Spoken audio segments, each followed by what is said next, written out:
आप सभी से पुनः निवेदन करती हूँ कि अपने अपने स्थान पर बैठे रहिए। दूसरा नाटक हम देखने जा रहे हैं साथियों, जिसका नाम है क्रांतिकारी। इस नाटक के लेखक हैं मोहन सिंह सेंगर और इस नाटक के निर्देशक हैं श्री साहिल वर्मा जी। सह निर्देशक हैं सुफियान खान साहब। और ये जो नाटक अब आप देखेंगे ये अरविंद गुप्ता डीएवी स्कूल केंद्र मॉडल टाउन की प्रस्तुति है। आप जोरदार तालियों से उन बच्चों का हौसला बढ़ाइए जो पर्दे के पीछे बिल्कुल अपना जलवा दिखाने के लिए तैयार खड़े हैं।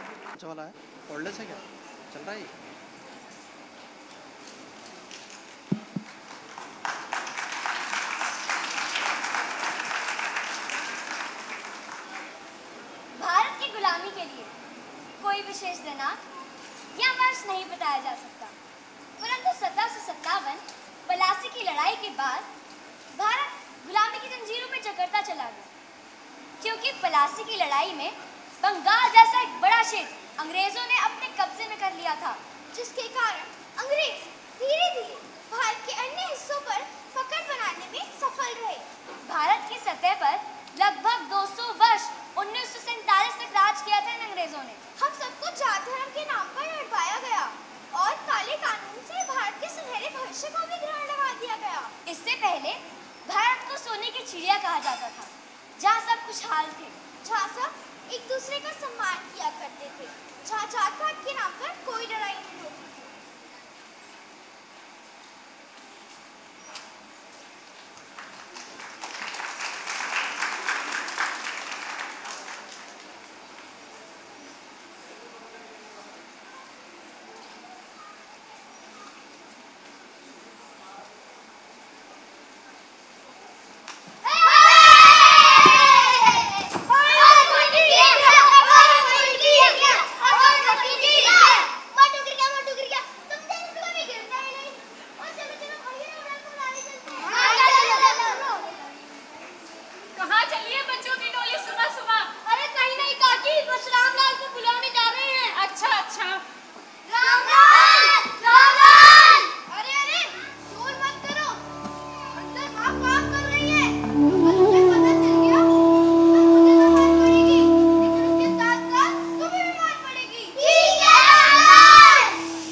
हमारा बचपन, हमारी जवानी और अब ये बुढ़ापा, ये सब देख देख के कट गया।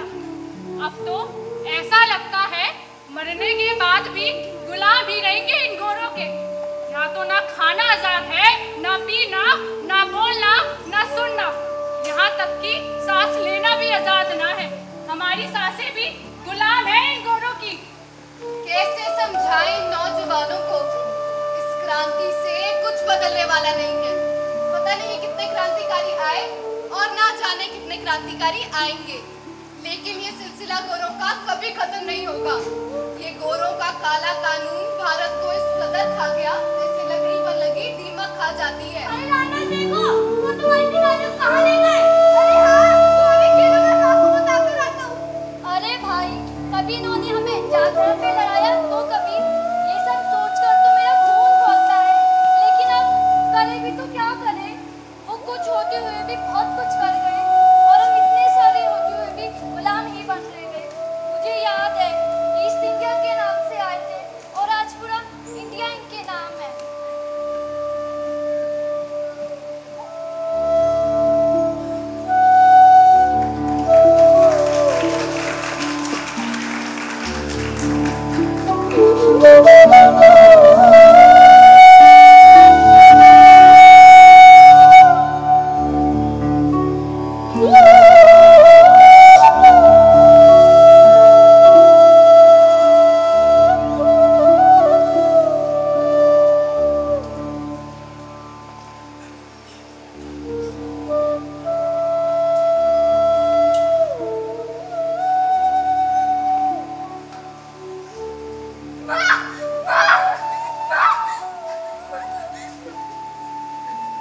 नहीं नहीं बेटा, मैं क्या रो रही हूँ? माँ मुझे पता है तुम रो रही हो। हमारे लोग पिताजी को कहाँ ले गए? ये तुम लोगों को मार क्यों रही थी माँ? क्योंकि हम इनके गुलाम है ना, इसीलिए। हम इनके गुलाम तो है माँ। क्योंकि अंग्रेजों का हमारे देश पर राज है ना, इसीलिए। हमारे देश में अंग्रेजों का राज क्यों है माँ? अरे ये बहुत लंबी कहानी, मैं तुझे किसी और दिन सुनाऊंगी। सुनाओ ना माँ, सुनाओ ना माँ। अच्छा, अगर तू इतनी जिद कर रहा है तो सुन। बहुत साल पहले की बात है। ये अंग्रेज हमारे देश में व्यापारी बनकर आए थे। इन्होंने मुगल बादशाह जहांगीर से इजाजत ली कि वो हमारे देश में व्यापार कर सके। लेकिन वक्त बीतने के साथ साथ अपनी ईस्ट इंडिया कंपनी के जरिए अंग्रेजों ने व्यापार में मुनाफा तो कमाया ही, लेकिन कई वजीरों और नवाबों को अपना दोस्त भी बनाया। पर औरंगजेब की मौत के बाद जब मुगल सल्तनत बिखरने से लगी थी, तब इन अंग्रेजों ने अपना असली रंग दिखाया। इन्होंने बहुत ही चालाकी से वजीरों और नवाबों को एक दूसरे का दुश्मन बना दिया और अपनी फौज की मदद से कुछ लालची लोगों को हिंदुस्तान की गद्दी पर बिठा दिया। अब जो लोग हिंदुस्तान की गद्दी पर अंग्रेजों की मदद से बैठे थे, वो तो उनकी कठपुतली बन गई और उन्होंने धीरे धीरे पूरा भारत कब्जे में लेकर हमें अपना गुलाम बना दिया। ये अंग्रेज हम हिंदुस्तानियों किसी जानवर से ज्यादा कुछ नहीं समझते। लगान वसूल करने के लिए हमारी जान ले लेते हैं, किसानों से उनके खेत लूट लेते हैं, हमारे घरों में आग लगा देते हैं। इतने सालों से इन कुछ लाख अंग्रेजों ने हम करोड़ों हिंदुस्तानियों के सीने पर पैर रखा है बेटा। लेकिन माँ, लाखों तो करोड़ों से कम होते हैं ना? हाँ बेटा।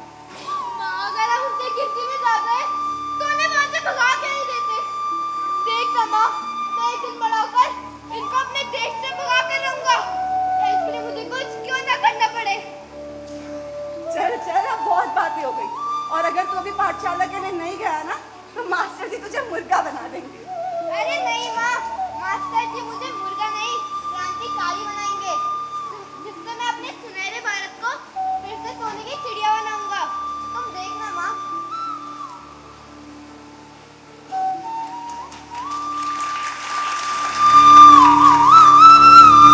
अरे रामलाल, तुम अभी तक तैयार नहीं हुए?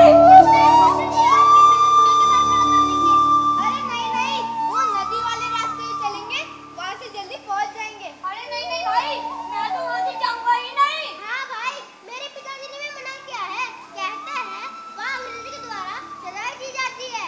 अरे इतना क्यों डरते हो? मैं कल ही अपने चाचा के साथ उस नदी वाले रास्ते से आया हूँ, मुझे तो ऐसा कुछ देखने को नहीं मिला। और अगर तुम अभी से डरने लगे तो हम बड़े होकर अपने हिंदुस्तान को इन अंग्रेजों से कैसे आजाद करवा सकेंगे। चलो अब चलते हैं। रामलाल बेटा, रावी नदी वाले रास्ते से मत जाना। अरे हाँ माँ, मैं वहाँ से नहीं जाऊंगा। चलो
हमें अच्छे से आता है।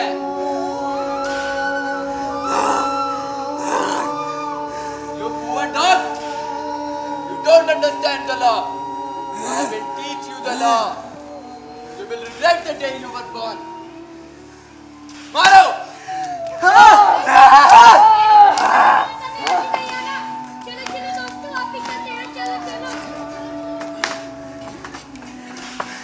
इनकलाब जिंदाबाद, वंदे मातरम, इनकलाब जिंदाबाद,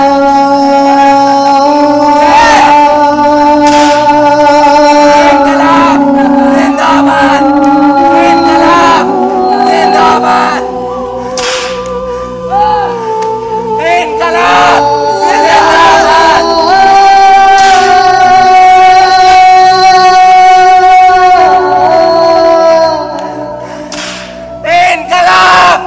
जिंदाबाद, इनकलाब जिंदाबाद।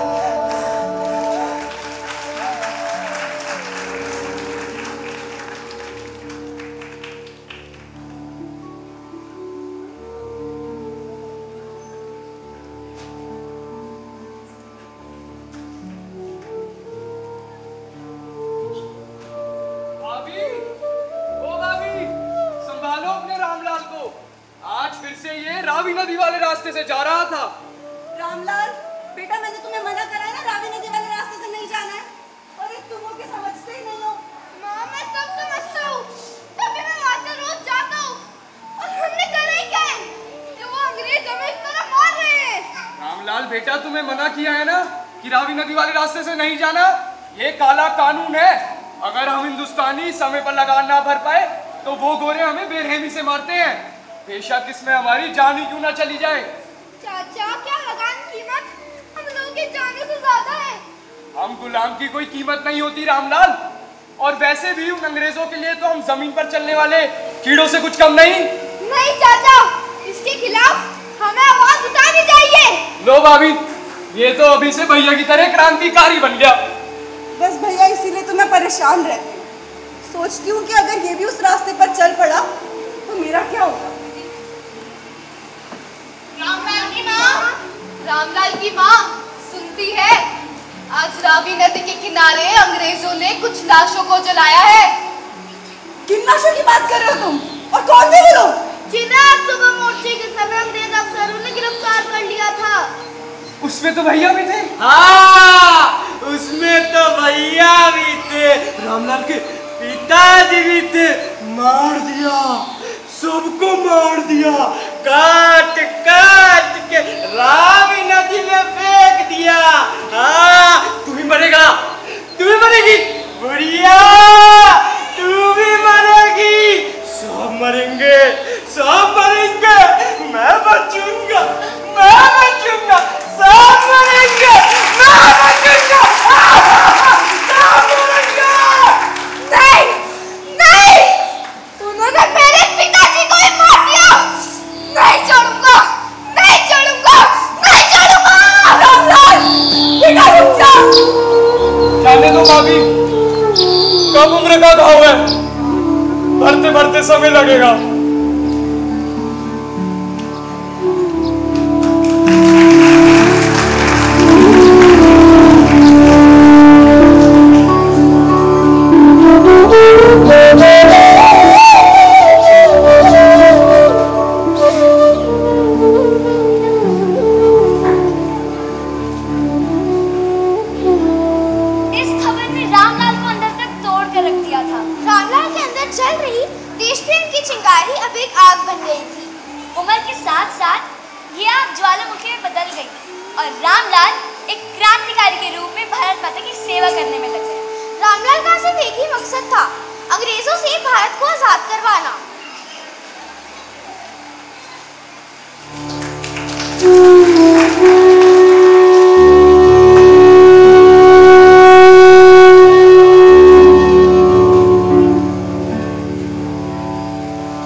घर से निकाल भी देगी तो क्या हो गया, ये धरती भी तो मेरी माँ है, यही सो जाऊंगा। मिट्टी के माधव हैं, मिट्टी में ही मिल जाएंगे। तू बातें तो बहुत अच्छी अच्छी करता है रामलाल, लेकिन इन बातों से कुछ फर्क नहीं पड़ेगा। फर्क क्यों नहीं पड़ेगा? फर्क पड़ेगा। अब वक्त आ चुका है इस अंग्रेजी सरकार को जवाब देने का। रामलाल, तुम क्या सोच रहे हो? इस अंग्रेजी सरकार तक अपनी आवाज कैसे पहुंचाई जाए? इस गूंगी बहरी सरकार तक अपनी आवाज पहुंचाने का बस एक ही तरीका है, और वो है उनका जुल्म ना सहना। अगर कोई भी अंग्रेज अफसर आप सबसे लगान मांगने आता है तो उनका विरोध करें। अरे रामलाल, ऐसे तो हमारी मुश्किलें और बढ़ जाएंगी। सही कहा आपने, इससे तो हमारी मुश्किलें और बढ़ जाएंगी। जैसे पहले तो ना जाने हम कितने सुकून से जी रहे हैं। हम पहले भी उनके गुलाम थे, आज भी उनके गुलाम हैं, और ना जाने कब तक इसी तरह उनके गुलाम बने रहेंगे हम लोग। अगर आज भी हम सब एकजुट ना हुए तो ना जाने कब इन गुलामी की जंजीरों से हमें आजादी मिलेगी। अगर आजादी चाहते हो आप सब तो लड़ो अपने लिए, लड़ो एक दूसरे के लिए, लड़ो अपने अधिकारों के लिए। हमें उन अंग्रेजों को दिखाना होगा कि बस अब ये जुल्म हम और सहन नहीं करेंगे। किसे एकजुट करने की बात कर रहे हो तुम? यहाँ तो सब एक दूसरे के खून के प्यासे हैं। कोई धर्म के नाम पे लड़ रहे हैं तो कोई अपनी गरीबी से। अगर हम सभी एक दूसरे के साथ ऐसे ही भेदभाव रखेंगे, मिलकर नहीं रहेंगे, तो वो हमें ऐसे ही लड़वाते रहेंगे। इसीलिए मैं बोलता हूँ आप सबको, आपको एकजुट होकर उस अंग्रेजी सरकार को सबक सिखाना ही होगा। आपको इस आजादी की जंग में एक दूसरे का साथ देना ही होगा। हम आपके ही दल में क्यों हैं? आपके रास्ते तरीके खतरों के हैं। यहाँ कुछ ऐसे लोग भी हैं जो बिना खतरे की आजादी लाना चाहते हैं। क्यों ना हम सब उनके साथ हो जाएं? बातचीत से पूरी आजादी नहीं मिलेगी। पूरी आजादी आएगी इंकलाब से, और इंकलाब के लिए कुर्बानियों की जरूरत होती है, खून की जरूरत होती है दोस्तों। खून? अरे बातें बनाना और उनको अमल में लाना बहुत बड़ी बात होती है। जिस रास्ते पर चलने की तुम बात कर रहे हो वो खतरे से भरा नहीं। मुझे याद है वो मंजर जब बर्फ की सीढ़ियों पर घंटों नंगे बदन लिटाया जाएगा, महीनों भूखे रखा जाएगा, शरीर के एक ही हिस्से पर सैकड़ों कोड़े एक साथ बरसाए जाएंगे, तो ये जोश तुम्हारा ठंडा हो जाएगा। ये संघर्ष खून मांगता है, खून। मत भूलो, उनमें से कोई आजादी का सवेरा देखने के लिए शायद जिंदा ना रहे। तुम ऐसी लड़ाई करने की बात कर रहे हो जिसकी जीत सिर्फ और सिर्फ मौत में है। वो मौत गुलामी की जिंदगी से तो कहीं अच्छी होगी दोस्तों। जब मैं छोटा था मैंने अपनी माँ से पूछा था कि हम करोड़ हिंदुस्तानी इन कुछ लाख अंग्रेजों को देश से क्यों नहीं निकाल देते। तब मेरी माँ के पास कोई जवाब ना था, लेकिन आज मुझे जवाब मिल चुका है। हमारी ताकत बढ़ी हुई है। पंजाबी नौजवान पंजाब में, हम सब यहाँ बिहार, बंगाल, महाराष्ट्र, सारे देश में अलग अलग कोशिशें हो रही हैं, लेकिन ये कोशिशें बिखरी हुई हैं। अगर हम सब एक होकर अपनी ताकत का इस्तेमाल करें तो इन अंग्रेजों को जड़ से उखाड़ के हिंदुस्तान से बाहर फेंक सकते हैं। और रहा सवाल मेरा, अगर आपको लगता है कि मैं वो बंदा नहीं जो करतार सिंह सराभा और खुदीराम बोस बन सकता है, अगर आपको लगता है कि मेरा जिस्म मेरे इरादों का साथ नहीं देगा, तो मैं भारत माता की कसम खाता हूं, सांस है जब तलक ना रुकेंगे कदम, चल पड़े हैं तो मंजिल को पा जाएंगे। जान प्यारी नहीं है वतन से हमें, मरते मरते सभी को बता जाएंगे। ऐ वतन, ऐ वतन, ऐ वतन।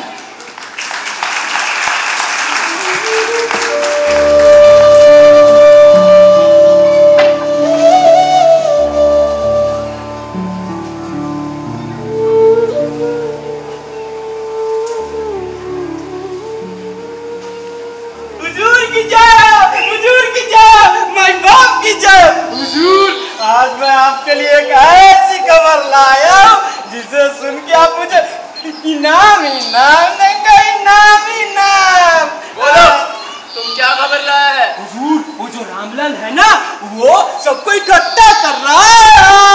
What do you mean? हुजूर, भाई बाप वो बोलता है कि अंग्रेजों को देश से निकालने के लिए हमें एक साथ होना होगा, और बोलता है कि हमें धर्म के नाम पे लड़वाया जाता है, और तो और वो तो ये भी बोलता है कि हम लगान ना भरे, अंग्रेजों का जुल्म ना सहे, और अपने क्रांतिकारी दोस्तों के साथ मिलकर हिंदुस्तान में क्रांति लाना चाहता है हुजूर। क्रांतिकारी बन रहा है। और बताओ क्या बोलता है तुम्हारा रामलाल? हमारा रामलाल का हमारा रामलाल का हमारा तो बाप है जो हमारा पालन पोषण करता है। हमारा रामलाल का इसकी क्या जरूरत थी हुजूर, इसकी क्या जरूरत थी? हम तो आप ही के आदमी हैं। He is very dangerous man. Officer, arrest him immediately. Okay sir, तुम हमको उसकी एक एक खबर देते रहो। जी हुजूर। और हुजूर पता चला है कि कल के मेले में वो अपने दोस्तों के साथ मोर्चा निकाल रहा है। उसके लिए हमें कुछ जल्दी सोचना पड़ेगा।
मांगेंगे बल्कि लड़ेंगे, सामना करेंगे उनका।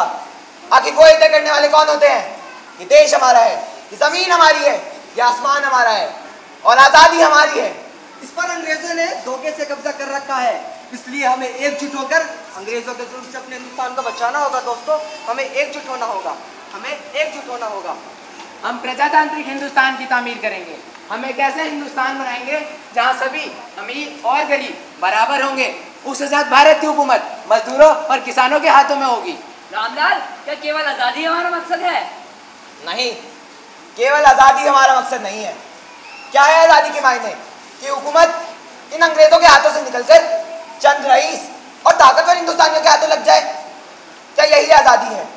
क्या इससे आम आदमी की जिंदगी पे कोई फर्क पड़ेगा? आजादी तो सिर्फ पहला कदम है दोस्तों। मकसद तो है एक वतन बनाना, एक ऐसा वतन जहां हर तबके के लोगों को बराबरी से जीने का हक मिले, जहां इंसान का इंसान पर जुल्म सहा ना जाए, जहां गरीबों को उनका हक मिल सके। हिंदुस्तान विभिन्नताओं का देश है, इसे एक साथ जोड़े रखना आसान काम नहीं।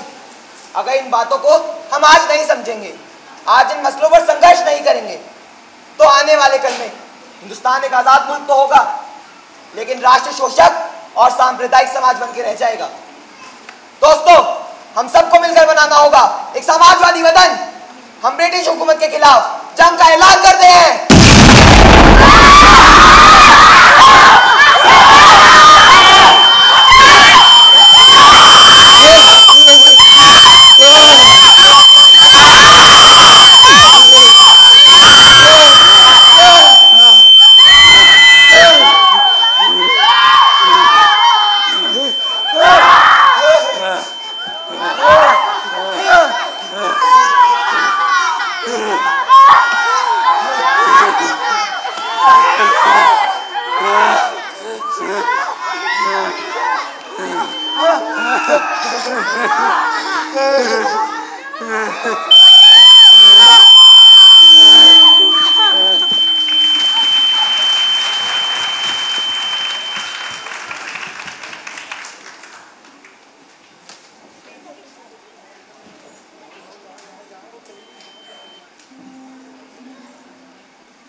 पोशाक अंग्रेज घबराए हुए थे। सोए हुए मुल्क को चेताने के लिए अब एक नौजवान मिल गया था, जिसका उद्देश्य हत्या नहीं, चेतना थी।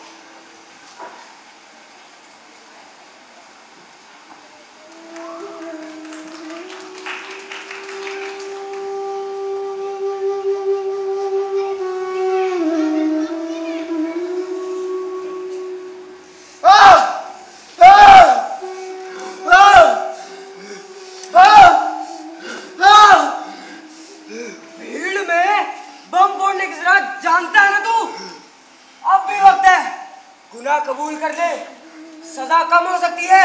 ऐसी गिरी हुई हरकत तुम लोगों ने ही की होगी मुझे बताने के लिए, क्योंकि तुम लोग डर गए हो और डरना भी चाहिए। अवाम जाग रहा है।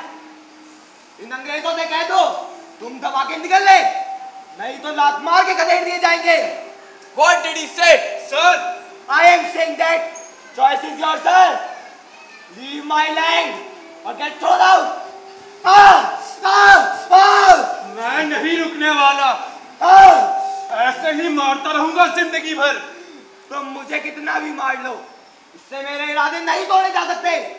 इंकलाब जिंदाबाद, वंदे मातरम। Look man, अगर तुम हमको बताएगा कि तुम्हारे साथ कौन कौन था तो हम तुमको छोड़ देगा।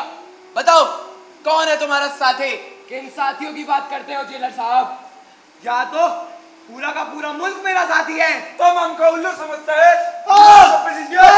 मैंने तुमसे भी टेढ़े लोगों को सीधा किया है। इंकलाब जिंदाबाद। यस स्टूपिड इंडियन, बताओ कौन था तुम्हारा साथी जिसने बम फोड़ा है? Tell me, behind the curtains कौन था जो तुमको मदद कर रहा था? देखो तुम अपनी जान खुद खतरे में डालते हो। यू नो, तुम्हारा ये भारतीय लोग, ये ब्लैक डॉग्स तुम्हारा विरोध करता है, तुम्हें बागी कहता है, और तुम इन्हीं के लिए फ्रीडम राइट्स की बात करता है। आज देश का बच्चा बच्चा जान चुका है फ्रीडम क्या है, राइट्स क्या है। अब तुम सत्ताधारी मानवता और सत्य को नहीं कुचल सकते। You stupid Indian, तुम हमको बताएगा what is freedom, what is right? देखो तुम्हारा सभी साथी अरेस्ट हो चुका है, हमें सब पता चल चुका है who are you and what you want। देखो तुमने कानून अपने हाथ में लिया है, हम तुम्हारे मुंह से सब सच सुनना चाहता है। कानून, कानून किसका? आदेश, आदेश किसका? उस अंग्रेजी सरकार का।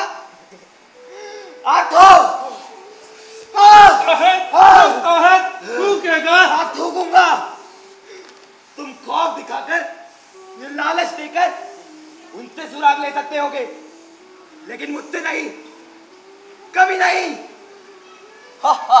You know, तुम्हारा फांसी का ऑर्डर आ चुका है। अगर तुम अब भी सरकारी गवाह बन जाओ तो तुम्हारा ये ऑर्डर रोका जा सकता है। मुझे फांसी मंजूर है, लेकिन मुझसे गद्दारी नहीं, क्योंकि मेरे दिल की ख्वाहिश यही है। मैं चाहता हूँ मैं हंसते हुए फांसी पर चढ़ जाऊं, ताकि मेरी मौत देश के नौजवानों के लिए एक मिसाल बन सके, और वो भी बिना डरे इस जंग आजादी में कूद जाए। अगर ऐसा हुआ ना जेलर साहब, जो आजाद भारत का सपना मैंने देखा है वो जरूर पूरा होगा। कोई किसी का गुलाम नहीं होगा। हवा, पानी, फसलें सब पर बराबरी का हक होगा। गरीबों को उनका हक मिल सकेगा। सभी तबके के लोग खुले आसमान के नीचे सुरक्षा की सांस लेंगे। वही होगा सही मायने में आजाद भारत, सुनहरा भारत, मेरा भारत। समझने की कोशिश करो रामलाल, तुम्हारे ना बताने से किसी को कोई फर्क नहीं पड़ रहा। तुम्हारे फांसी के ऑर्डर आ चुके हैं। तुम्हें कभी फांसी हो सकती है, तो क्यों कर रहे हो बेवकूफी? आखिर क्यों? क्योंकि मैं न्याय नहीं सह सकता और मैं नाफरमानी बर्दाश्त नहीं कर सकता। तो कबूल कर, भीड़ में बम तू नहीं पड़ा है। ठीक है जेलर साहब, आप नमक का हक अदा कीजिए और मैं मिट्टी का हक अदा करता हूँ। Oh yes, stupid! Good one! इसकी फांसी की तैयारी जल्द से जल्द करो, तब तक यहीं पड़े रहने दो।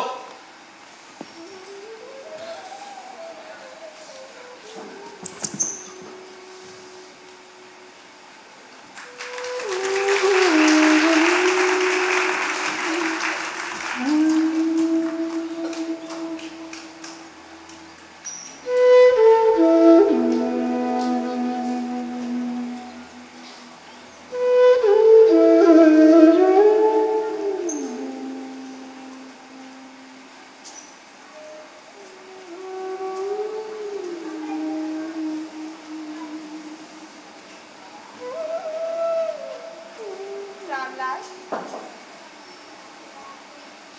कौन? रामलाल। कौन है? रामलाल। भारत माता? हाँ, मैं भारत माता सृष्टि के समस्त अवयव की शांति और सौहार्द का संदेश देती हूँ। मानव को असत्य, अहंकार, लोभ, लालच और शोषण से बचने का मंत्र देती हूँ। माँ, मुझे बहुत दुख है। मैं अधिक समय के लिए तुम्हारी सेवा ना कर सकूंगा। तुम तो मेरा गर्व हो पुत्र। मैं जानती हूँ तुम्हारी स्वतंत्रता की भावना स्वच्छंदता की नहीं। तुम तो आवाज हो मेरी, उस आम आदमी की जो सत्ता और व्यवस्था के बीच पिस रहा है। तुम तो जवाब हो संप्रभुता के शोषण के हथकंडों का।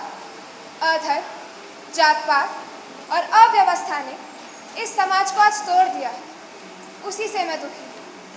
हम धर्म और जात पात के नाम पर यूं ही लड़ते रहेंगे तो मिल चुकी आजादी। वो अंग्रेज, वो यूं ही हम पर राज करते रहेंगे और हम उनके गुलाम बने रहेंगे। माँ, सत्ता के मददगार, फूट डालो और शासन करो की नीति समझते हुए भी स्वतंत्रता नहीं चाहते। सही कहा माँ आपने। कुछ लोग अपने बच्चों को पुलिस के कहर और झूठे मुकदमों से जेल में तड़पते हुए नहीं देख सकते, और कुछ लोग अमीर हैं, वो अपनी अमीरी छीनने से डरते हैं। वो हमें बागी कहकर इस आम जनता को गुमराह करते हैं माँ। और कुछ लोग तो ऐसे भी हैं जो जानते हैं कि उन अंग्रेजों को इस देश से एक दिन जाना होगा, इसलिए अपने बच्चों को हम क्रांतिकारियों के बीच भेजते हैं ताकि वो अंग्रेज जाएं तो इनके बच्चे सत्ता हथियार लें। यही तो मेरा दुर्भाग्य है रामलाल। माँ, ये सभी लोग भूल जाते हैं हर क्रांति में एक विशेष वर्ग की हानि निश्चित है। हर क्रांति खून मांगती है माँ, बलिदान मांगती है। खून? हाँ माँ, यदि मकसद बड़ा हो तो ये जरूरी है। सिर्फ खून बहाना बड़ी बात नहीं, चाहे वो अपना हो या सामने वाले का। बड़ी बात तो ये है कि जिसमें से टपका एक एक बूंद खून आने वाली नस्ल के खून में उबाल ला सकता है या नहीं, ये इकलौती ख्वाहिश लेकर मैं पला बड़ा। पर तुम्हारे परिवार की भी तो कुछ ख्वाहिशें हैं। मेरा जीवन तुम्हें समर्पित है माँ।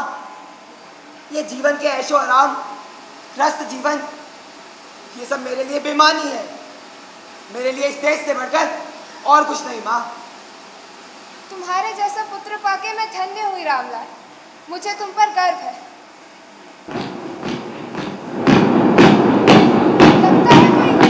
लगता है कोई आ रहा है रामलाल। मेरी फांसी का समय हो गया माँ।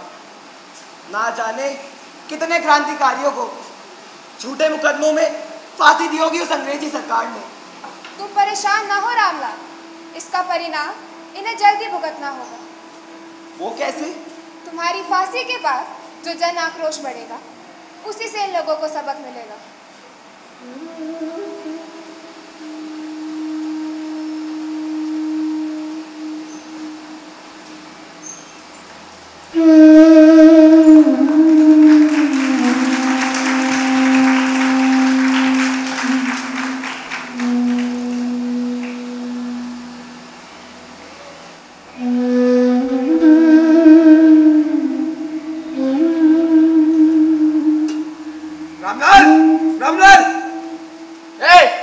उठाओ इसे।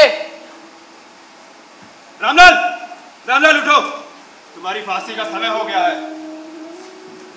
इंकलाब जिंदाबाद, वंदे मातरम, वंदे मातरम। हमने तय कर लिया, हमने ले ली कसम, खून से अपने सींचेंगे अपना चमन। जान लेकर हथेली पे हम चल दिए, बांध कर सर पे निकले हैं हम ये कफन। सांस है जब तलक ना रुकेंगे कदम, चल पड़े हैं तो मंजिल को पा जाएंगे। जान प्यारी नहीं है वतन से हमें, मरते मरते सभी को बता जाएंगे। ऐ वतन, ऐ वतन,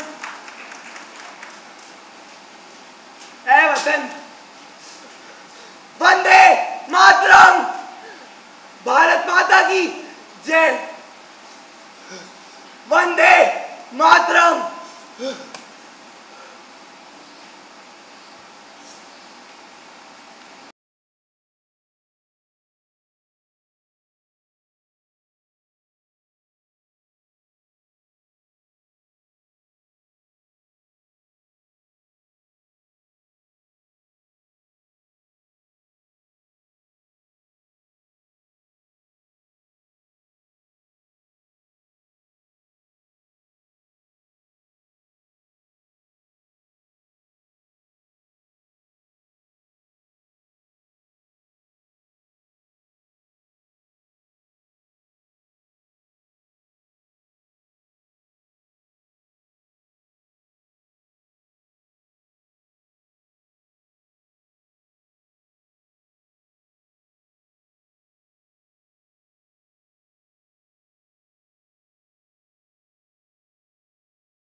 नहीं भाभी, मुझे नहीं खाना।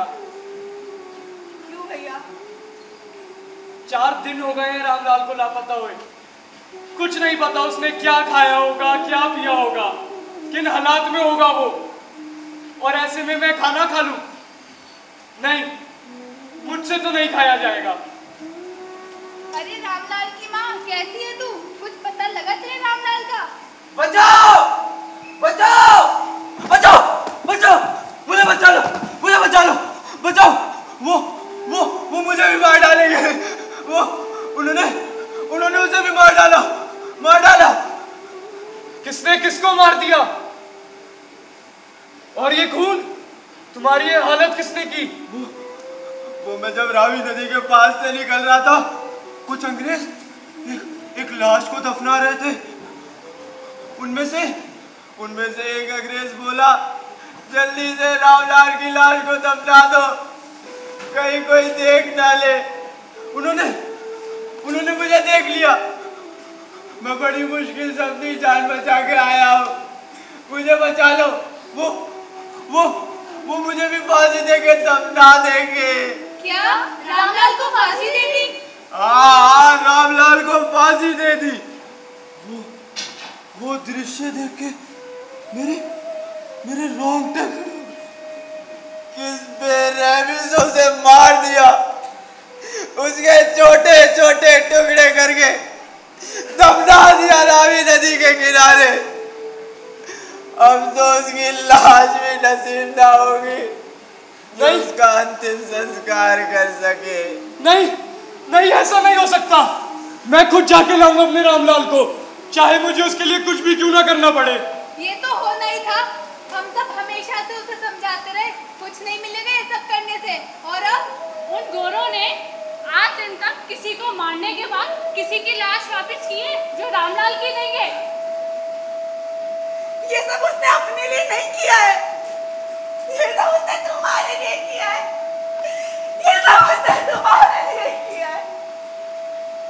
ये सब उसने हम सबके लिए किया है। और आज इस अंग्रेजी सरकार ने उसे इतनी बेरहमी से मार दिया। भैया आप तो ले आओगे ना मेरे रामलाल को? भैया वो तो तुम्हें काकी कहता था ना, तुम तो ले आओगी ना मेरे रामलाल को? कोई तो ले आओ ना मेरे रामलाल को। भाभी, आप परेशान ना हो, हम कुछ ना कुछ करके ले आएंगे हमारे रामलाल को। दोस्तों, अब वक्त आ चुका है हमारे रामलाल को वापस लाने का। हम सभी कल चलते हैं लाहौर जेल और लेकर आते हैं हमारे रामलाल को। नहीं, मैं नहीं जाऊंगा। कहीं उन्होंने मुझे भी फांसी दे दी तो? नहीं, ऐसा कुछ नहीं होगा। हम सभी शांति मोर्चा निकालेंगे और अंग्रेजी सरकार से दरख्वास्त करेंगे कि वो हमें हमारे रामलाल की लाश वापस कर दे।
भारी भुगतान भरना पड़ेगा।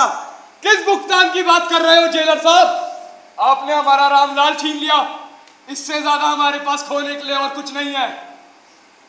ये लो, ये वो लाल पर्चा है जिसमें लिखा है यदि अंग्रेजी सरकार अपना भला चाहे तो रामलाल की लाश उसके घर वालों को दे दे, नहीं तो लट्टूस की जान से हाथ धोना पड़ सकता है। अंग्रेजों भारत छोड़ो, भारत छोड़ो, भारत छोड़ो, अंग्रेजों भारत छोड़ो, भारत छोड़ो, भारत छोड़ो, इनकलाब जिंदाबाद। ये लोग ऐसे नहीं समझेंगे, इन्हें हमें अपनी लैंग्वेज में समझाना पड़ेगा। ऑफिसर्स, लाठीचार्ज।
भाभी, अब रामलाल नहीं आएगा, नहीं आएगा रामलाल। नहीं, आप झूठ बोल रहे हो ना भैया। अरे मुझे पता है वो अभी आ जाएगा और बोलेगा कि माँ तूने मुझे देसी घी का चूरमा नहीं खिलाया। देखो देखो मैंने पहले से बना के रखा है ना उसके लिए।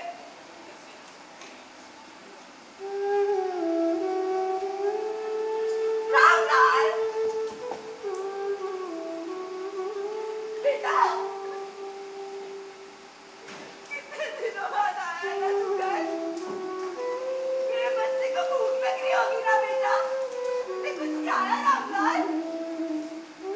आजा देख तेरी माँ ने ना तेरे लिए चूरमा बनाया ना बेटा।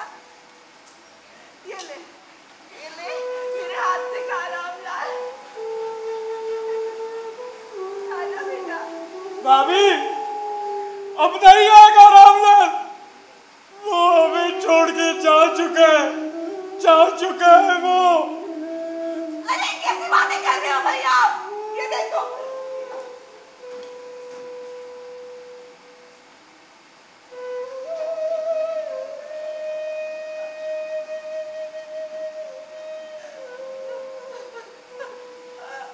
रामलाल बेटा, रामलाल बेटा, तेरी माँ तुझे बुला रही है ना बेटा। रामलाल बेटा आजा ना, देख ना तेरी माँ ने तेरे लिए चूरमा बनाया ना बेटा। रामलाल तू जवाब क्या नहीं दे रहा रामलाल? रामलाल मुझे सुनाई नहीं दे रहा रामलाल, आजा।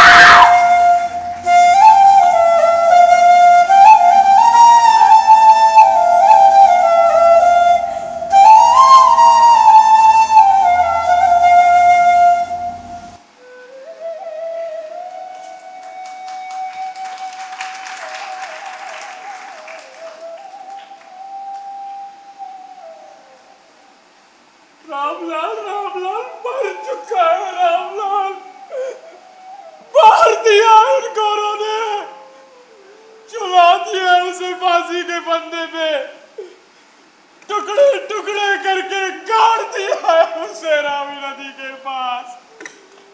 कैसे समझाऊं मैं आपको भाभी? अब नहीं आएगा रामलाल, नहीं आएगा।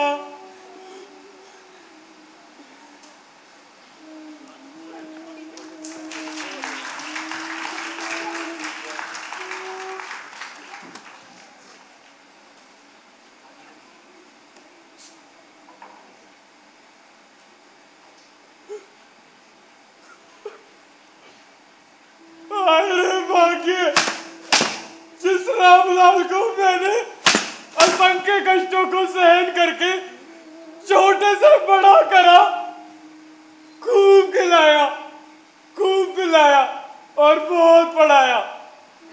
भैया के जाने के बाद एक मैं ही तो था जिसने उसकी परवरिश की। मैंने उसकी परवरिश की मैंने उसकी। और अब रामलाल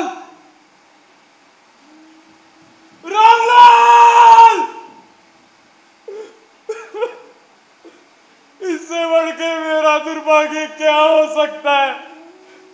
रामलाल की फांसी से पूर्व मुझे तो स्वप्न में भी नहीं पता था कि वो एक क्रांतिकारी है।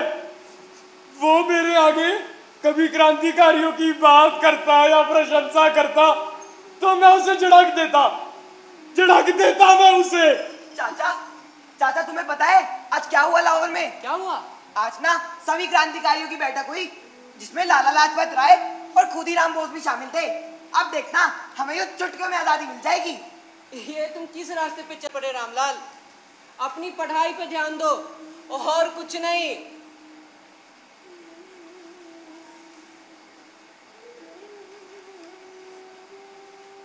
इससे अधिक मैं रामलाल के क्रांतिकारी जीवन के विषय में नहीं जानता। और आपको एक बात और बताता हूं, जब मैंने रामलाल के आगे सरकार की तारीफ की तो वो बोल पड़ा। तुम्हें पता है रामलाल, अंग्रेजी सरकार ने हमारे लिए बहुत कुछ सोचा है। वो बोल रहे थे कि अब किसी को लगान नहीं देना पड़ेगा, सभी को एक समान अधिकार मिलेगा, सभी को शिक्षा और यहाँ तक इलाज के लिए दवा भी। चाचा तुम भी ऐसे क्या चटुकार हो जो हरदम सरकार की तारीफों के पुल बांधते रहते हो? ये सरकार आज कुछ बोलती है और कल कुछ। मेरा बस चले तो इसे जड़मूल से उखाड़ फेंकूं। मुझे तो रामलाल की फांसी के बाद पता चला कि वो एक क्रांतिकारी है और उसका तो कोई अपराध भी नहीं था। केवल एक मुखबिर के कहने पर रामलाल को एक झूठे मुकदमे में फांसी दे दी। और यदि वास्तव में ऐसा है तो मुझे कहना पड़ता है, सरकार ने अपने ऊपर एक निर्दोष की हत्या का पाप लिया है और इसके होने वाले दुष्परिणामों की जिम्मेदार सरकार खुद होगी सरकार खुद होगी।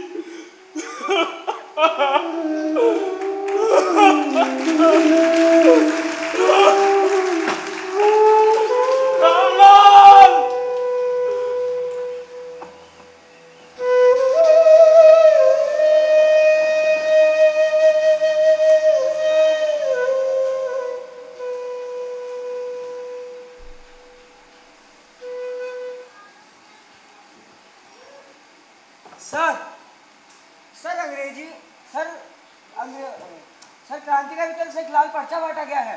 What do you mean by लाल पर्चा? सर इसमें लिखा है कि अगर हमने रामलाल की लाश को वापस नहीं दिया तो। Read clear and louder. Sir इसमें लिखा है कि अगर हमने रामलाल की लाश को वापस नहीं दिया तो वो आपको मार देंगे। तुमको लगता है वो ऐसा करेंगे?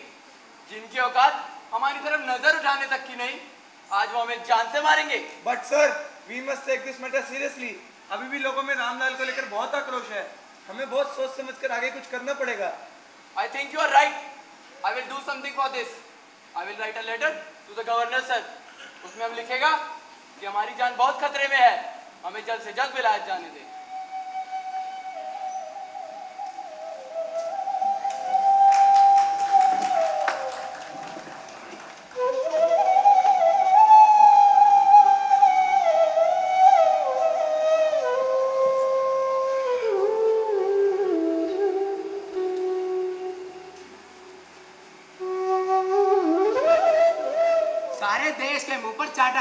लाल की हत्या, और हमें कि कुछ कर ही नहीं रहे।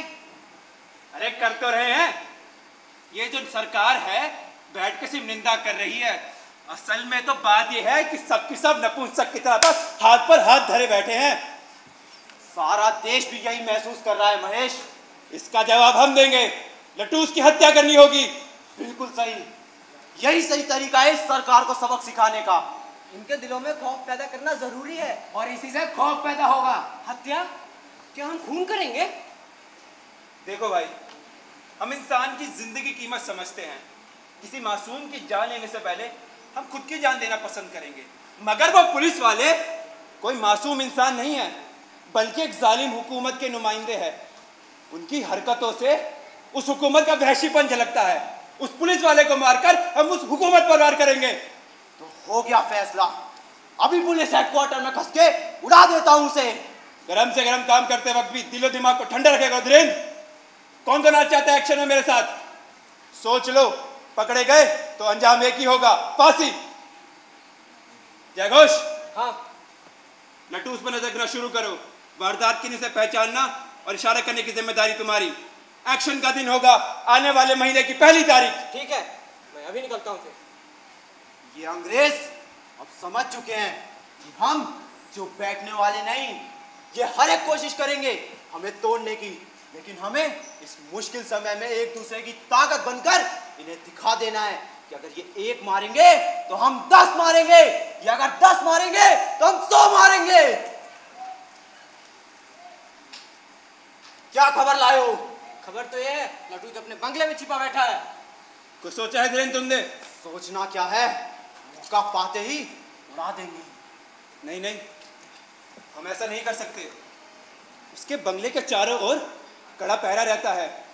पुलिस के बीच से उसे हम कैसे निकाल पाएंगे?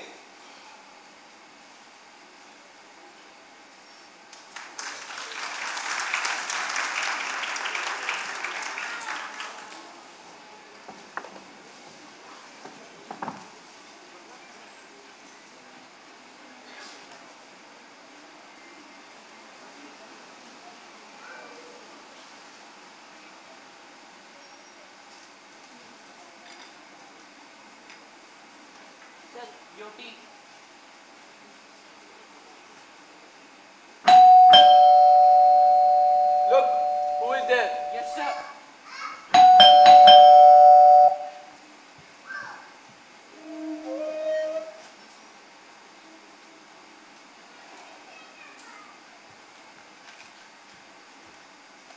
Sir, letter for you from governor's office. Read the letter. Sir, letter में लिखा है कि आप 1 तारीख को विलायत जा सकते हो। What? आज क्या तारीख है? सर 27 तारीख है आज। Means 4 days मुझे यही रहना होगा। इस बीच इन क्रांतिकारियों ने कुछ कर दिया तो? अगर मुझे मार दिया तो? No no no no. Officer, officer sir, बंगले पर कड़े से कड़ा पहरा लगा दो, कोई भी आने ना पाए। Okay sir. मैं नहीं मर सकता। No no no.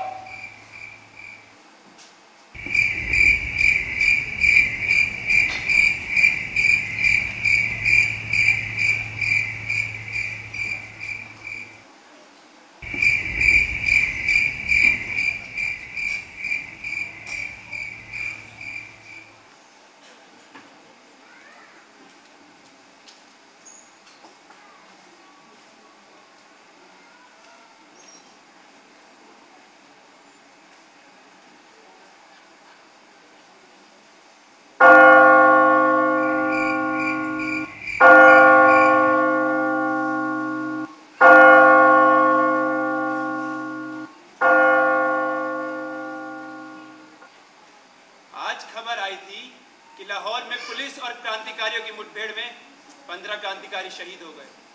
ना जाने इन अंग्रेजों से हमें कब आजादी मिलेगी।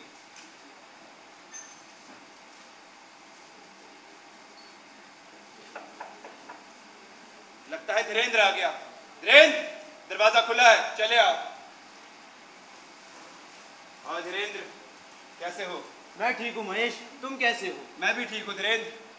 तो धीरेन्द्र, मैं भी चलूँ क्या? नहीं, अभी नहीं। आज मैं अपनी पिस्तौल लेकर आया हूँ। लेकिन सुनो, अगर वो लटूस 12 बजे तक नहीं निकला तो तुम ठीक 12 बजे चले आना। हाँ ठीक है, मैं आ जाऊंगा।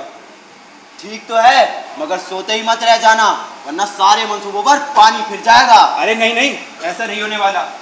देखो, तुम्हारे सामने इस घड़ी में नाम लगा देता हूँ, अब तो भूल नहीं होगी। अच्छा, अब मैं चलता हूँ। रुको धीरेन्द्र, ये छुरा अपने साथ लेते जाओ। ये ना हो कि तुम पिस्टल ही दाग दो और सबका सब गुड़ गोबर हो जाए। विश्वास रखो महेश, ऐसा कुछ नहीं होगा। अच्छा, अब मैं चलता हूँ, कहीं वो लटूस ना निकल जाए।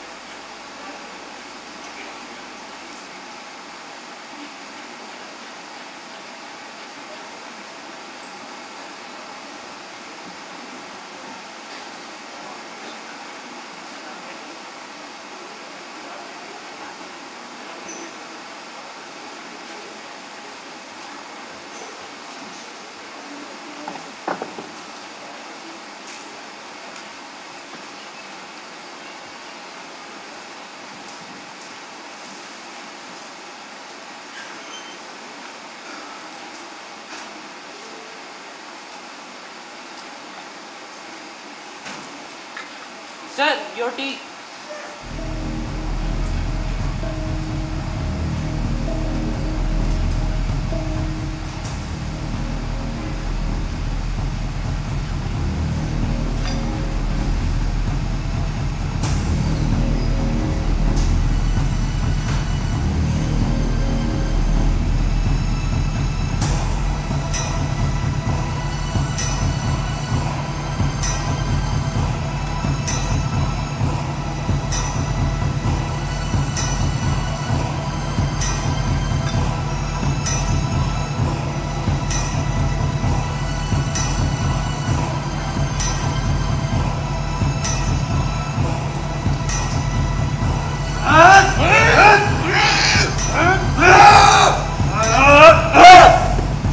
मिस्टर लटूस, ये तो लटूस है ही नहीं। ये मैंने किसको मार दिया? ये मेरे हाथ से किस निर्दोष की हत्या हो गई? कौन कौन है वहां पर? पकड़ो उसे।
शिकारी ठिठक से गए।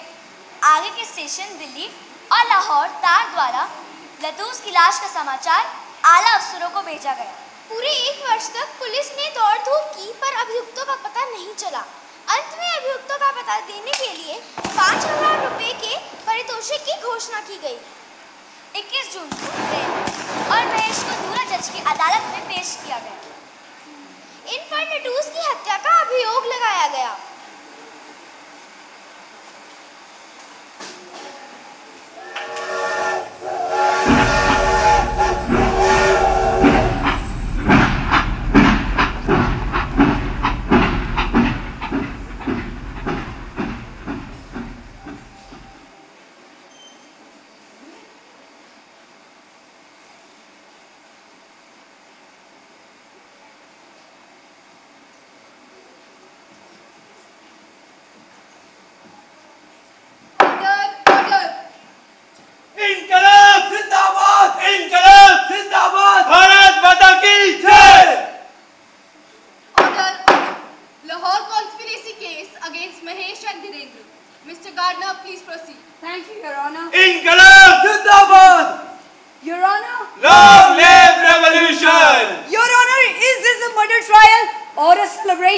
जश्न है वकील साहब, इनकलाब का जश्न।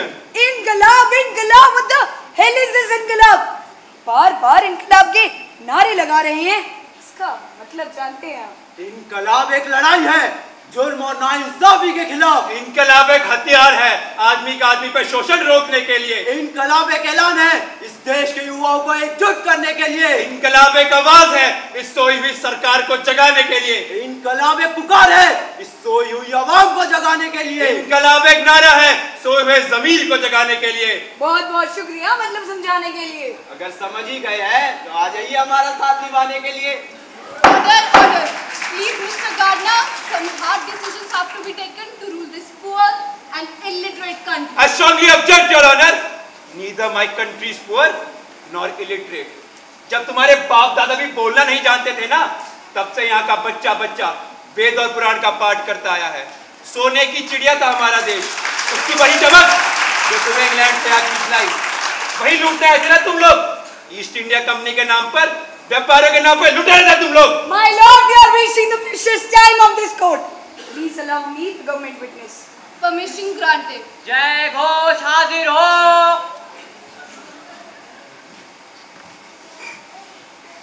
तो तुम बताओ, लट्टूस की हत्या के अंदर किस किस का हाथ था? लट्टूस की हत्या महेंद्र और धीरेन्द्र ने की थी। इन्होंने मुझे भी शामिल किया था ताकि मैं मिस्टर लट्टूस का शिनाख्त कर सकूं। My lord, this has been proven कि लाहौर कॉन्स्पिरेसी केस के अंदर और किसी का हाथ नहीं था सिवाय इन दोनों के, महेश और Dhirendra. I'd like to say something pertaining to the case before I pass the sentence. Your Honor, लट्टूस को मारने के पीछे हमारा क्या मकसद और क्या मोटिव था, हम कोर्ट को ये बताना चाहेंगे। They have committed such a dastardly act, but this court is not interested in their motives and reasons. Your Honor, क्या आपने कभी किसी मुजरिम को मौत की सजा दी है? What kind of ridiculous question is that? Of course I have, several times. अगर आपके उस फैसले से आपकी नियत और मोटिव हटा दिया जाए, तो आप मेरे कातिल में कोई फर्क नहीं रह जाएगा। जुर्म के पीछे का सच जाने बिना इंसाफ नहीं किया जा सकता। तो इजाजत है, your honour. You may. Your honour, लट्टूस को मारने के पीछे हमारा पहला मकसद ये था कि रामलाल को झूठे मुकदमे में फंसाकर उसे फांसी दे दी गई। लेकिन हमारा मकसद ये भी नहीं था किसी निर्दोष की हत्या करे। मकसद था अपनी बात सुनाना। अंग्रेजों की जात बहरी होती है और बहरों को सुनाने के लिए एक धमाके की जरूरत होती है। ये धमाका एक चेतावनी थी उस अंग्रेजी हुकूमत के लिए कि उसका वक्त अब यहाँ खत्म होने को आया है। ये हत्या एक चेतावनी है उन लोगों के लिए जो देश में रहते हुए भी देश से गद्दारी करते हैं। हम चाहते हैं कि देश का हर एक नौजवान, आने वाली पीढ़ी खुद सोचे कि उसे कैसा भविष्य चाहिए। वो सवाल करे, क्योंकि आंख मूंद के किसी के पीछे चलना भी गुलामी ही है। It has been proven that the murder of Mr. Lattoos with a clear intention. Till then, hang them to death. Thank you, Your Honor.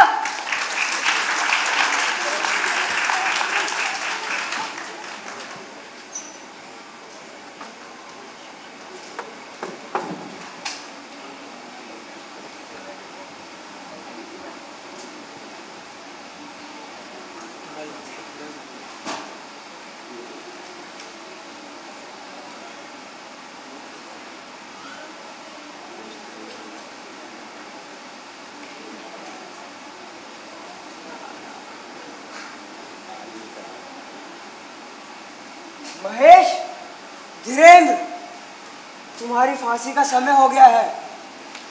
कुछ पल का मेहमान हूँ, अहले वतन, चिरागे शहर हूँ, बुझा जाता हूँ। हाथ बांध के नहीं बांधूंगा, बैठकड़ी में नहीं बांधूंगा। महेश जी, समझे हमारी मजबूरी को, पहन लीजिए यह हथकड़ी, यही जेल का दस्तूर है। दस्तूर दस्तूर दस्तूर होगा कोई दस्तूर? मैं नहीं मानता ऐसे किसी दस्तूर को। महेश, पहन लो हथकड़ी और मान लो इनकी बात। यार, जाते जाते किसी का दिल नहीं दुखाते। दोस्त ने कहा इसलिए बंधवा लेता हूँ। नहीं नहीं, रहने दो।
इंकलाब जिंदाबाद, भारत माता की जय।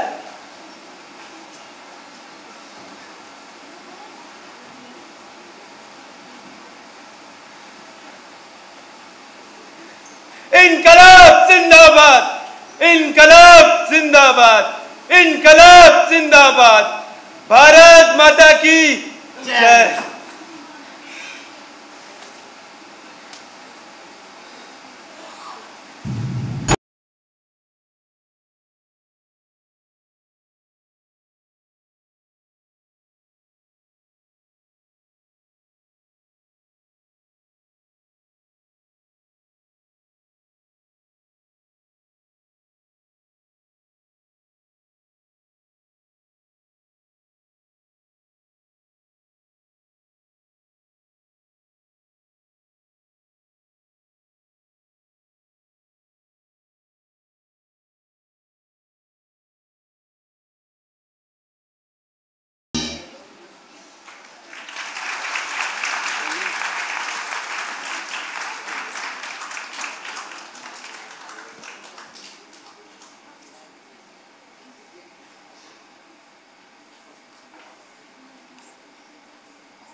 तो ये था नाटक क्रांतिकारी, जिसे देखते हुए कई बार आंखें भी नम हो गईं और कई बार दिल गर्व से भर गया। सभी कलाकारों के लिए जोरदार तालियां। सीमा जी धन्यवाद। ये जो हमारा बाल उत्सव है, ये आप सभी को पता है कि यह वर्ष जो है वो आज़ादी का 75वां वर्ष चल रहा है और अमृत महोत्सव आज़ादी का चल रहा है। तो ये बाल उत्सव अमृत महोत्सव को समर्पित है। और आज की आपने जो हमारी जो नाट्य श्रृंखला देखी, दोनों जो नाटक हैं, ये वाला जो नाटक है वो आज़ादी से पूर्व का है और पहले वाला जो नाटक है जो आपने लड़ाई देखा वो सतत सनातन वाला आज़ादी के बाद का भी उसमें वृत्तांत हैं। तो दोनों लड़ाइयाँ हैं जो चल रही हैं, जो आज़ादी के लिए इन वीरों ने, इन क्रांतिकारियों ने जो समर्पण किया, जिसके कारण आज़ादी मिली, और जिस लड़ाई को हमने पहले देखा, जिस सच्चाई के कारण हम समाज में जीने लायक हो रहे हैं, तो दोनों अमृत महोत्सव के लिए समर्पित ये नाटक इन बच्चों के द्वारा, नन्हे मुन्ने बच्चों के द्वारा, आपके द्वारा देखे गए। आप सभी धन्यवाद के पात्र। मैं देख रहा हूँ कि कुछ हमारे अभिभावक उठ रहे हैं, उनको जल्दी है। 2 मिनट इन बच्चों के मोटिवेशन के लिए, बच्चों के उत्साहवर्धन के लिए आप 2 मिनट और देंगे तो और अच्छा लगेगा। कृपया बैठ जाएं। 2 मिनट का समय और जाइए। हमारे बीच जो हमारे उपाध्यक्ष स्वानंद किरकिरे जी, आपको पता होना चाहिए कि मुंबई से चल करके आए हैं, इतने व्यस्त हैं, अपना बहुत सारा काम छोड़ करके आपके बीच उपस्थित होने के लिए यहाँ आए हैं। तो हम दिल्ली वाले हैं, वो मुंबई से आए हैं, हमारे लिए आए हैं। तो 2 दिन का समय उन्होंने दिया है, एक आने का, एक जाने का, और हम क्या 3 घंटे का समय नहीं दे सकते। तो मैं उनसे निवेदन कर रहा हूँ, श्री स्वानंद किरकिरे जी से, कि इस आज़ादी के महोत्सव के लिए समर्पित, इस अमृत महोत्सव के लिए समर्पित इस बाल उत्सव में इन बच्चों के उत्साहवर्धन के लिए कृपया एक बार फिर से मंच पर आएंगे, और हमारे जो सदस्य हैं वो भी मंच पर आएँ। आप सभी, हमारा यही समर्पण हो सकता है। क्रांतिकारियों ने तो इतना समर्पण किया, हम इतने से बैठ कर के अपना समय दान दे करके ही समर्पण देश के लिए कर सकते हैं। तो ये योगदान आप दीजिए। और आगे सीमा जी और उनको जो भी निदेशक और सह निदेशक, उनको बुलाइए। जी, बहुत बहुत धन्यवाद। इस नाटक के निर्देशक श्री साहिल वर्मा जी से भी मैं अनुरोध करूंगी कि कृपया मंच पर आएं। सह निर्देशक सुफियान खान साहब, आप भी आइए।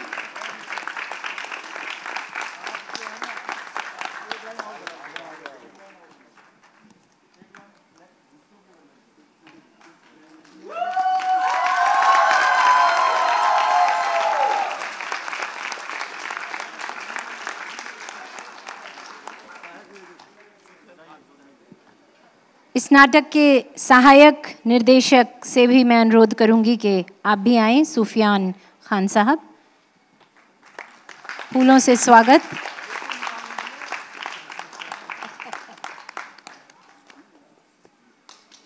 और ये सभी बच्चे अरविंद गुप्ता डीएवी स्कूल केंद्र मॉडल टाउन के रहे, जिन्होंने आपके समक्ष क्रांतिकारी नाटक पेश किया। अब वक्त है कैमरे में इतने खूबसूरत लम्हात को कैद करने का, और बच्चों के लिए जो सर्टिफिकेट्स हैं वो भी दे दिए जाएंगे। जी, सभी बच्चों के सर्टिफिकेट्स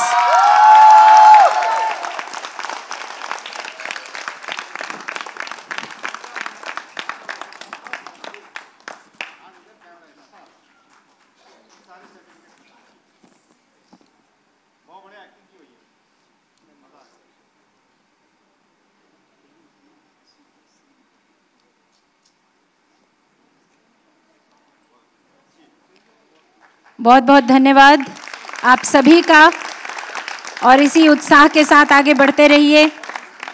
और अगर इस केंद्र से, इस स्कूल से, डीएवी स्कूल मॉडल टाउन से कोई आया है तो कृपया आप भी मंच पर आइए, आपको हम बुलाना चाहेंगे। मुझे लगता है नहीं आए हैं, लेकिन चलिए, बहुत बहुत शुक्रिया। और अब जाते जाते मैं हिंदी अकादमी के उप सचिव महोदय ऋषि कुमार शर्मा जी से अनुरोध करूंगी कि आप धन्यवाद ज्ञापन पेश करें। धन्यवाद सीमा। आज इस बाल महोत्सव के इस आयोजन पर मैं सभी का आभार व्यक्त करता हूं। आभार व्यक्त करता हूं हमारे माननीय मुख्यमंत्री श्री अरविंद केजरीवाल जी का, हमारे हिंदी अकादमी के अध्यक्ष और उप मुख्यमंत्री श्री मनीष सिसोदिया जी का, जिनकी प्रेरणा से हमको ये अवसर मिला और उनकी प्रेरणा से हम ये कार्यक्रम आप तक पहुंचा पाए हैं। मैं धन्यवाद करना चाहूँगा सुश्री स्वाति शर्मा जी का भी, आईएएस, जो हमारी एसीएल की सचिव हैं। आभार व्यक्त करता हूँ श्री स्वानंद किरकिरेजा जी जो कहानीकार हैं, और भट्ट साहब ने बताया कि बहुत कुछ है कहने के लिए, शब्द कम है इनके लिए। और अक्सर मैं कहा करता था, सर को मैंने पहले भी बताया था कि बहती हवा सा था, उड़ती पतंग सा था वो, आज सभी को याद है ना। तो आगे समिति के सभी सदस्यों का आभार व्यक्त करता हूं जो हमारे यहाँ उपस्थित हैं और उन्होंने बड़ा समय और योगदान दिया। साथ ही हिंदी अकादमी के जितने भी अधिकारी हैं हमारे सभी, और उनके जो कर्मचारी हैं सभी बैठे हैं, इन्होंने बड़ा कोऑपरेशन किया है जिसके कारण ये कार्यक्रम आप तक पहुंच पाया है। मैं आभार व्यक्त करता हूं जितने भी हमारे यहाँ पर बच्चे बैठे हैं और इनके निदेशक, सह निर्देशक, और सबसे ज़्यादा आभार व्यक्त इनके अभिभावकों का। जोरदार तालियों से इनका स्वागत करिए जिन्होंने हम तक इन बच्चों को पहुंचाया। 1 महीने की लंबी यात्रा, लंबी तपस्या के बाद ये शो हम तक आया है। तो मैं अब माइक सीमा जी को देता हूं। धन्यवाद। बहुत बहुत शुक्रिया, और एक बार दिल्ली सरकार के लिए और हिंदी अकादमी दिल्ली के लिए जोरदार तालियां। बहुत बहुत धन्यवाद। हमारे यहाँ पर कल भी इसी समय 2 शो हैं, आप सभी आमंत्रित हैं और लोगों को बताइए कि बहुत अच्छे शो चल रहे हैं जिससे कि यहाँ ज़्यादा से ज़्यादा बच्चों का उत्साहवर्धन हो सकेगा। जी हाँ, 30 जून तक ये मंच गुलजार रहेगा बच्चों के नाटकों से। और देखिए कितना टैलेंट आज हमने देखा। आज तो पहला दिन है, आगे आगे देखिए होता है क्या। मैं आपको एक बार याद दिलाना चाहूँगी कि कल इसका दूसरा दिन होगा, यानी बाल उत्सव का दूसरा दिन। कल आप देख सकेंगे शीला मिश्रा की कहानी शहीद की माँ का मंचन, और इसके निर्देशक हैं सपना शर्मा और सह निर्देशक श्रेया सहाय। दूसरा नाटक कल आप देख पाएंगे मुद्रिका साहनी उर्फ असली किस्सा शकुंतला का, जिसके निर्देशक हैं रति शर्मा और सह निर्देशक जितेश शर्मा। तो आज के लिए बस इतना ही, लेकिन कल एक बार फिर हमें आपका इंतजार यहीं पे रहेगा। तब तक के लिए हमें आज्ञा दीजिए। नमस्कार, शुभ रात्रि, शब खैर। और एक धन्यवाद सीमा वर्मा जी के लिए जिन्होंने बहुत अच्छी एंकरिंग की, और धन्यवाद श्रीराम शर्मा जी के लिए जो सपरिवार यहाँ उपस्थित हैं, संगीता रावत जी जो सदस्य हैं जो यहाँ उपस्थित हैं, मृदुल अवस्थी जी जो चले गए उनका धन्यवाद, और हमारे संयोजक राकेश शर्मा जी और श्री अशरफ जी, आपका बहुत बहुत आभार। आप सभी कल फिर आइएगा 6 बजे रोज 30 तारीख तक। धन्यवाद, नमस्कार, फिर मिलेंगे।